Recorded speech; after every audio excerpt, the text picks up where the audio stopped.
Hello friends, মই বনিতা আপোনালোকক পুনৰবাৰ স্বাগতম জনাইছো মোৰ YouTube চেনেল বনিতাস ক্ৰিয়েচনলৈ। আজি মই আপোনালোকৰ লগত কথা পাতিম তৰমুজৰ এনে কিছুমান হেলথ বেনিফিটছৰ বিষয়ে যিবোৰ আপোনালোকৰ হয়তো বহুতে গম নাপায়। তো ফ্ৰেণ্ডছ বলক অকনো টাইম ওয়েষ্ট নকৰি ভিডিওটো আৰম্ভ কৰো। তৰমুজ হ'ল এবিধ গ্ৰীষ্মকালীন ফল। গ্ৰীষ্মকালত গৰমৰ পৰা নিজকে আঁতৰত ৰাখিবলৈ আমি খাব পৰা বহুতো বস্তু আছে। তেনে সময়ত আমি ঠাণ্ডা আইচক্ৰীম এইবিলাক খোৱাৰ বিপৰীতে প্ৰাকৃতিক বস্তুবোৰে গ্ৰহণ কৰা উচিত। দৈ, তিয়হ আদিৰ বাহিৰেও তৰমুজ হৈছে এনে এক খাদ্য য'ত আধাতকৈ অধিক বেছি পৰিমাণে পানী থাকে। তৰমুজ খোৱাৰ ফলত আমাৰ শৰীৰত বিভিন্ন ধৰণৰ উপকাৰ হয়। জানো আহকচোন এই উপকাৰবোৰ। নম্বৰ 1, প্ৰচুৰ পৰিমাণে হাইড্ৰেশ্যন লাভ।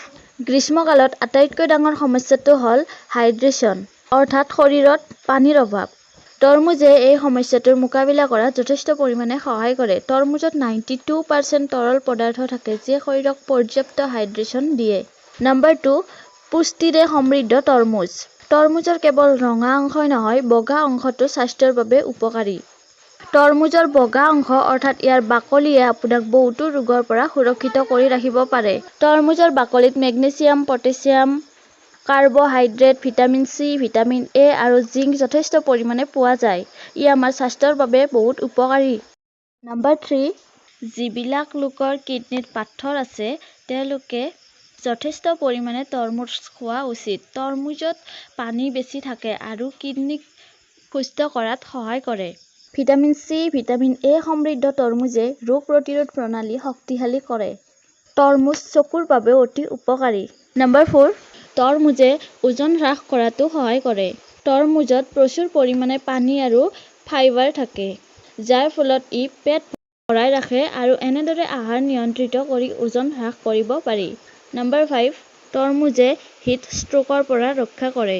তৰমুজত ইলেক্ট্ৰোলাইট থাকে যিয়ে শৰীৰক হিট ষ্ট্ৰোকৰ পৰা ৰক্ষা কৰে। তৰমুজৰ এই বিশেষ বৈশিষ্ট্যই শৰীৰক বাহ্যিক তাপৰ সৈতে যুঁজ দিয়াত সহায় কৰে আৰু শৰীৰটো শীতল কৰি ৰাখে। নম্বৰ 6, তৰমুজ খালে হজমত সহায় হয়। তৰমুজত থকা ফাইবাৰে শৰীৰৰ হজম প্ৰক্ৰিয়া বজাই ৰখাত সহায় কৰে। একে সময়তে ইয়াত থকা পানীয়ে পেটৰ জ্বলা-পোৰাৰ সমস্যাও দূৰ কৰে। নম্বৰ 7, ৰক্তচাপ হ্ৰাস কৰাত সহায় কৰে তৰমুজে। গৱেষণাত পোৱা গৈছে তৰমুজ খালে ৰক্তচাপ হ্ৰাস হয়। ইয়াৰ কাৰণ হৈছে ইয়াত থকা পটাছিয়াম আৰু মেগনেছিয়াম যি ধমনী আৰু স্নায়ুৰ ওপৰত চাপ হ্ৰাস কৰে। নম্বৰ 8, তৰমুজ খালে পেশীৰ বিষসমূহ নোহোৱা হয়। তৰমুজত থকা এমিনো এচিড, যাক চাইট্ৰালিন বুলি কোৱা হয়, ই পেশীৰ বিষ উপশম কৰে।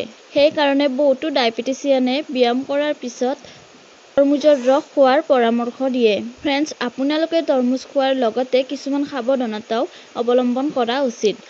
তৰমুজ খোৱাৰ লগে লগে কেতিয়াও পানী খাব নালাগে। তৰমুজ খালী পেটতো খাব নালাগে। মহিলাসকলে গৰ্ভাৱস্থাৰ সময়তো তৰমুজ নোখোৱাই ভাল। যদি আপোনাৰ স্বাভাৱিক ফ্লু, কাহ, জ্বৰ, চৰ্দি হয় তেনেহ'লে তৰমুজ খোৱা পৰিহাৰ কৰক।